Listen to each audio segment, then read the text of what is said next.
It's been some time that I made a video about video games, so tonight I will be speaking to the creative brain behind the GoldenEye Nintendo 64 mod VETERANEYE, a version of the legendary game that has an insane difficulty, promising many hours of trying to master it. Welcome to the BOND Bulletin. So nice to have you here to chat a bit about modding and GoldenEye. Of course, the game that revolutionized the game market and influenced so many games that came after it. And can you explain to us what it is that you actually do? What is modding? Because some of the older generations might not know what it is exactly. Modding's basically to mod GoldenEye. There's a tool that you use called the GoldenEye setup editor that's made by Subdrag. Subdrag goes back years ago. Like he goes back way into the early 2000s, you know. And what I do is I downloaded the setup editor and I was playing around with a few things, and then I got the idea for VETERANEYE from two already made mods. The first one being GoldenEye. GoldenEye Master Agent, and then the other bits I got inspiration from Project Nesquik, which is VETERANEYE is nothing like Nesquik. Nesquik is just like ultimately ridiculously difficult. I even streamed it on Double O Agent on the emulator, and I struggled to hell, especially with Egyptian. That was a nightmare on Nesquik. I can imagine, yeah. So VETERANEYE is your mod. It's a mod of GoldenEye. It's basically the original GoldenEye game. You changed a few things around, and you added with VETERANEYE, that was the goal of it, a fourth difficulty that comes after Double O Agent, which was already ridiculously hard to beat on the original N64. But now you've added another layer of difficulty. How difficult is it? Well, I mean, if you want to, this is the thing. Not many people know about VETERANEYE, but I made it so there's two ways to actually play it. So you can play it the easy way, which is find the hidden gun, find hidden painkillers, and play facility with the silence D5K, which won't actually alert a lot of guards. Or you could just go in without the D5K, go in with your standard weapon and do it the loud way. So it's up to the player who's playing if they want to, get the easier stuff, like, for example, get Dark Star Decoder, run back to another area, or if they want to just go in and play it properly, brutally difficult. Just it's basically just to, add some just more variety into it, really. Yeah, I played it. I played the first two levels. Damn was ridiculously hard for me because, first of all, I had to get back into the GoldenEye level setup where everything is. And I thought it was really hard if you're not a skilled GoldenEye player. And I did not look around for secrets. I'm usually all guns blazing, but I realized that this often is not the right way to go. And especially when all these guards come up into the tower and you're blocked from reaching the jumping platform. I thought, what the heck is that? I can't go to the other side. So, and I found that really fantastic and facility playing that. It killed me the first two times, and then I played it really cautious. Really looking around corners, stuff I usually don't do. So this is really great because it adds another layer of how you play the game, how you approach the game. That's really fantastic. Yeah. With Dam, you'd notice that near the towers there is a barrier.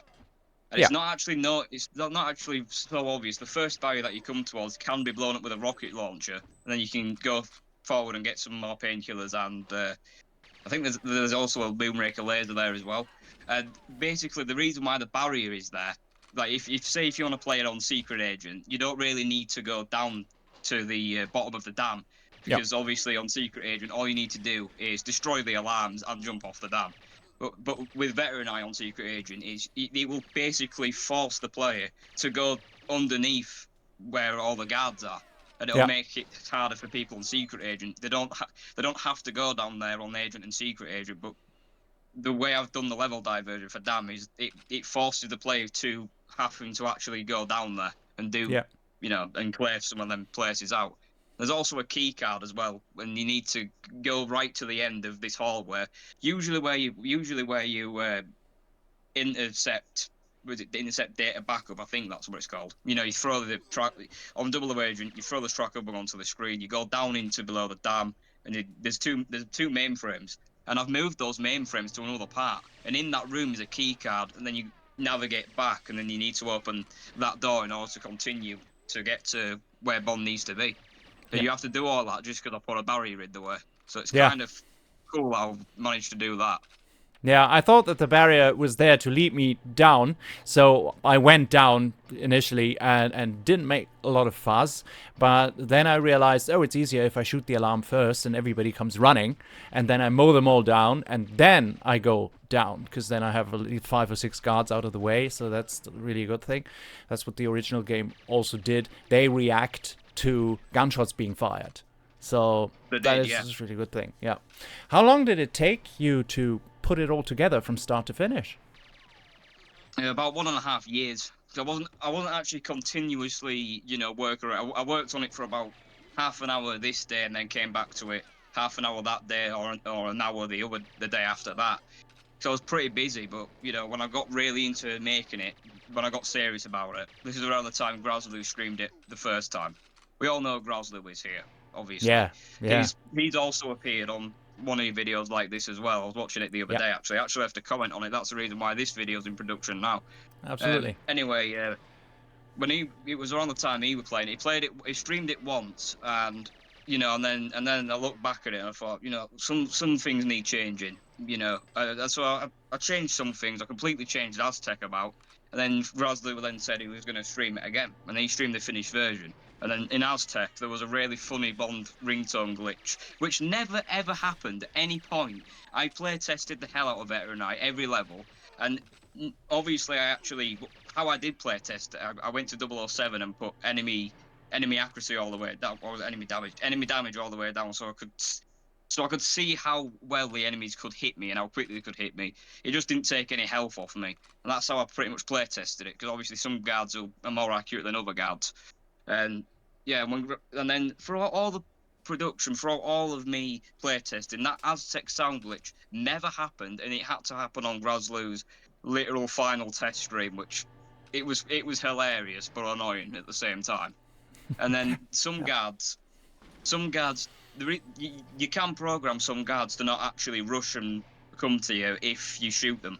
If you shoot around them or whatever. This happens in train. They're completely still. They'll just have their weapon like that, just continuously aiming. They will not move at all. They are just stood still, and very, very, very highly accurate.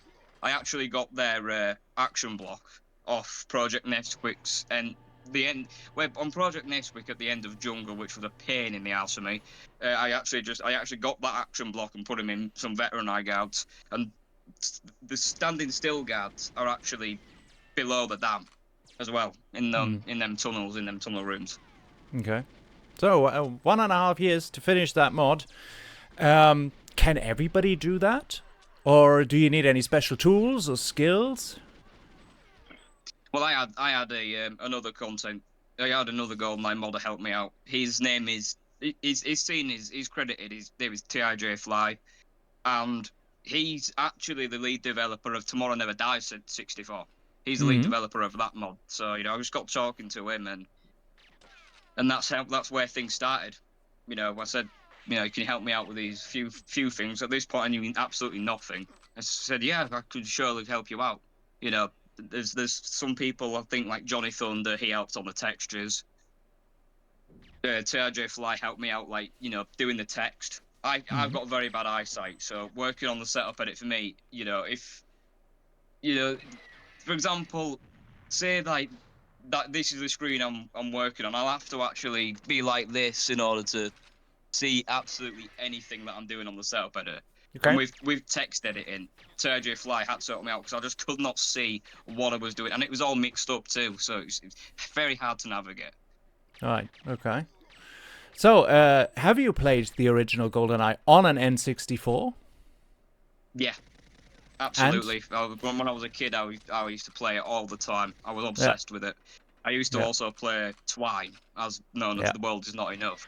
I Yeah. loved that game. I loved GoldenEye. I Absolutely mean, what used to classic. annoy me about The World Is Not Enough is I'd play through it, unlock some multiplayer stuff, only to have my controller pack corrupt on me. And I don't know if it's something with Twine, but my controller packs always used to corrupt, and I never understood why. I never removed them during saving. I never really did anything like that. But all my saves on my cards would corrupt. Now they say there's a small battery inside a controller pack, and if you replace the battery inside it, you'll be able to restore your saves, because the battery dying, I think, is part of the reason why they're corrupt. And obviously they're built to last about 10, 15 years, but Yeah. controller packs are not in production now. They haven't been for years. I mean, I've heard about there's a certain controller pack made by a third party called Forever Pack, which doesn't run on a battery, or it runs on Mm. a battery that charges while you. I don't know how it works, but I know the Forever Pack gets rid of the whole battery problem. I think you can buy them, but I don't know exactly how few and far between the Forever Packs actually are. Yeah. Okay. So if somebody wants to play your mod, VETERANEYE, how can they do that? There are basically two ways, I understand, with the original N64 or emulating it, correct? Like, there's a way to play them on Rail N64 and emulator.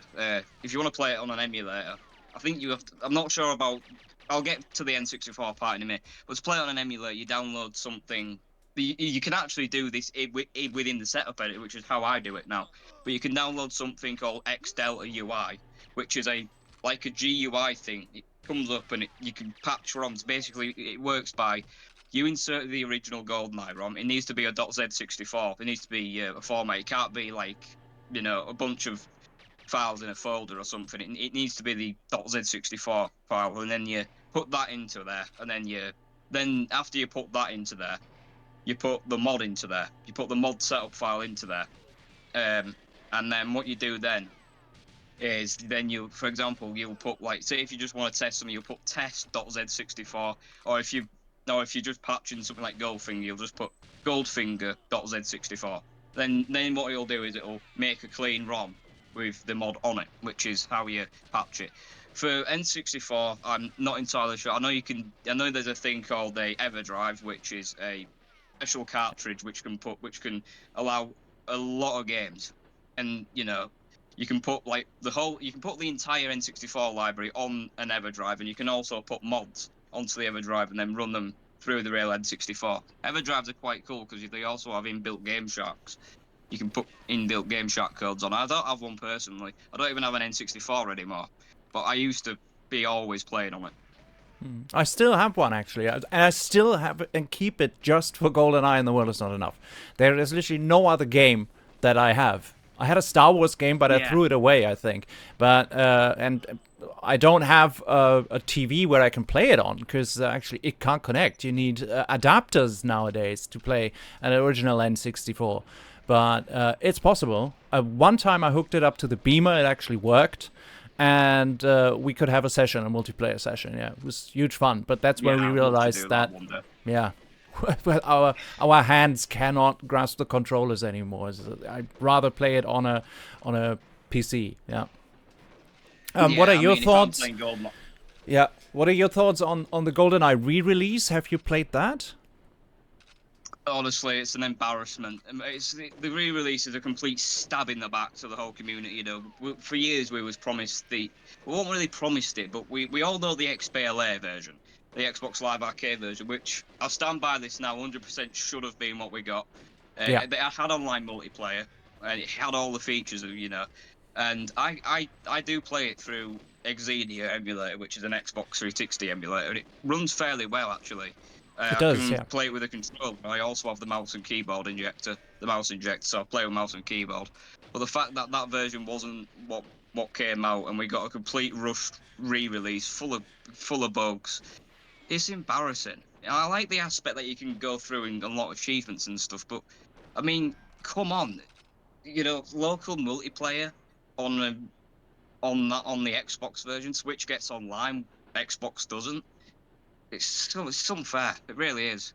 Yeah. And Yeah. it's just full of glitches. Like when I was playing through it, enemies would literally be able to run through the door. The bodies would get stuck in doors and walls.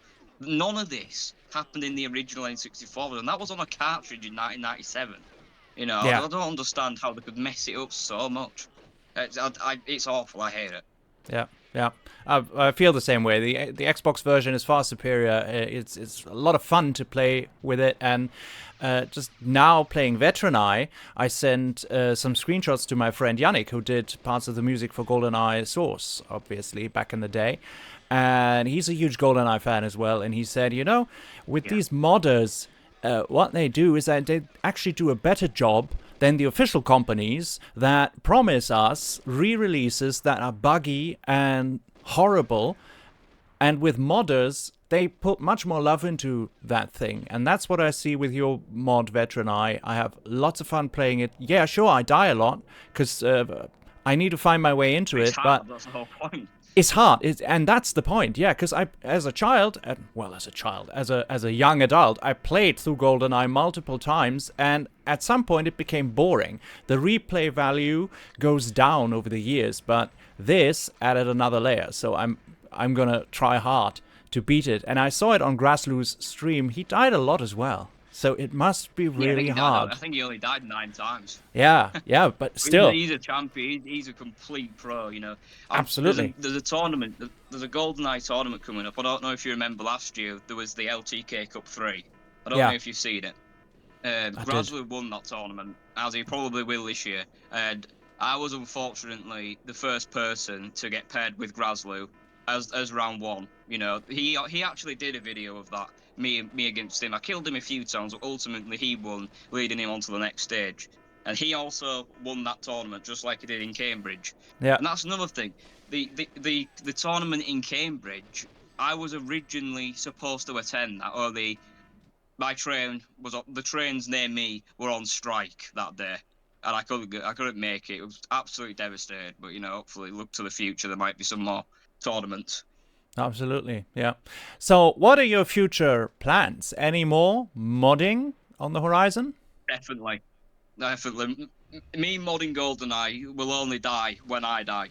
That's a fact. Okay, great. Apart from the I'm games, currently working on. yeah, go on.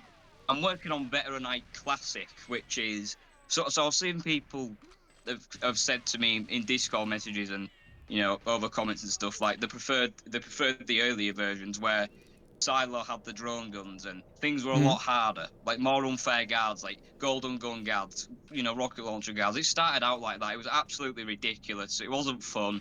It was cheap, but I literally turned the whole thing around. But VETERANEYE Classics are people who, really want to suffer with insanity because they're going to die a lot, you know what I mean? Yeah, yeah. Apart from the games, well, how about the films, the Bond films? Do you have a favorite? Have you seen them all? My favourite, believe it or not, is The World Is Not Enough. Second favourite is probably GoldenEye. I haven't seen all of them. I haven't really watched the Bond films. I like the Brosnan films. I like the Craig films, but before that, I haven't really seen many. But I haven't really seen the old. I've seen You Only Live Twice. I haven't. With me, it's more the Bond games that I like rather than the films. Yeah, yeah. Sure, a lot of people grew up with the games. I had both. I grew up with Brosnan, so The World Is Not Enough is a really good pick. I love that film. It's got so many great set pieces, such a great way of telling a story. And the games as well that came out at that time. You grew up with it, so I cherish it. And The World Is Not Enough on the Ben 64 is one of my favourite games of all time. It was absolutely brilliant, and even the multiplayer was awesome. Yeah. I like that. See, with GoldenEye, a lot of people gave World Is Not Enough N64 quite a lot of hate because it didn't have cheats. But the thing is, originally, I've got a prototype of The World Is Not Enough, not that really early thing that Graslush played, like a pre-release, like more of a finished prototype, and it actually originally did have cheats like invincible, all guns. I tried putting all guns on, and it kept crashing. Obviously, it wasn't stable, but it originally had cheats. But one thing I like about World Is Not Enough is if you do timed runs, let's say go to the campaign, play a mission, and in GoldenEye when you beat the mission, you'd get a cheat for doing it in a certain Mm-hmm. amount of time. Whereas in Yep. the world is not enough. If you beat a mission on time, you will unlock multiplayer content. It might be characters, it might be a game mode, it might be a map. Yeah. You know, you was playing to unlock the multiplayer stuff, and it was. I think that's actually kind of cool. Yeah. So, thank you very much for being with me tonight for recording this interview. And if people want to play VETERANEYE, where should they go? Where should I send them? Send them to the. I'll give you a link that you can put into the description of this video, and it'll be the. It'll link you to the N64 vault where the VETERANEYE download, where you can download the patch, and then that's how players can go and Okay, fantastic. So, the link will be in the description if you want to play VETERANEYE that 007Spudman here created. Thank you for being here with us tonight. Click the link in the description. Otherwise, follow and subscribe. And thank you, 007Spudman, for talking to me tonight. I will now go back to trying to beat your mod. It's gonna take half the night. Are you also okay to put my Shooters Forever 64 channel in the description as well? Absolutely. We put everything in the description. So, people, read the description. Yeah, if you want to check out some of my current stuff and all that, my channel's also in the description. I'll be probably doing a GoldenEye Rogue Agent stream later on. That'll be on playback anyway. But yeah, for everyone, I'm also doing a VETERANEYE Let's Play. I'm currently up to Statue. We'll need to do Statue soon. But yeah, it's my pleasure to be collabing with you, mate. So take care of yourself, man. Absolutely. Thank you very much. Take care.